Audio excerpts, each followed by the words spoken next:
大家好，我係4班班黃希陽。我今日想介紹3個玩具。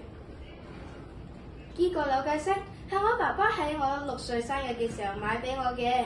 我一開始好雀躍咁去研究佢，但係當我扭唔到佢嘅時候，呢個扭計骰咁難扭㗎，唔玩啦！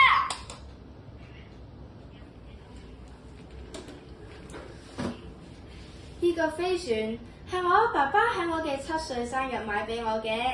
我一開始好雀躍咁樣去砌佢，但係當我砌唔到佢嘅時候，呢個飛船咁難砌㗎，唔砌啦！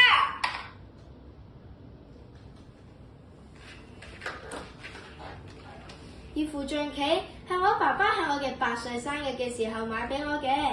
我好中意同我爸爸捉㗎，但係當我輸咗嘅時候，捉極都捉唔贏你㗎，爸爸，我唔玩啦！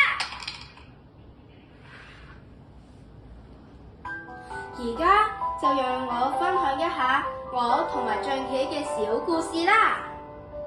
睇嚟我都要諗個方法提升希陽嘅自信。希陽，不如咁啊，今次我讓你一隻車，睇下你贏唔贏到我。爸爸少咗一隻車，我有信心可以贏到佢，就試下啦。好啊。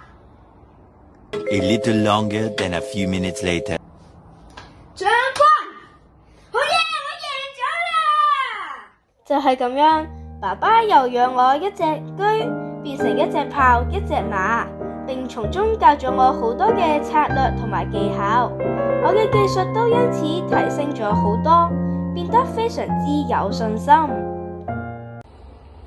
同爸爸捉咗咁耐，我聽日要同佢講，佢唔再讓我都要贏到佢。我要點樣至贏到佢呢？我聽日一定要好好咁加油！將軍，哎呀，輸咗啦！唔怕輸咗唔使驚，我已經諗到點樣再贏你噶啦，嚟多鋪啊！我從好驚輸變到好唔驚失敗，失敗乃成功之母，最緊要可以從失敗中學習，讓自己進步。原來再難嘅事，只要我肯試，都會有成功嘅機會。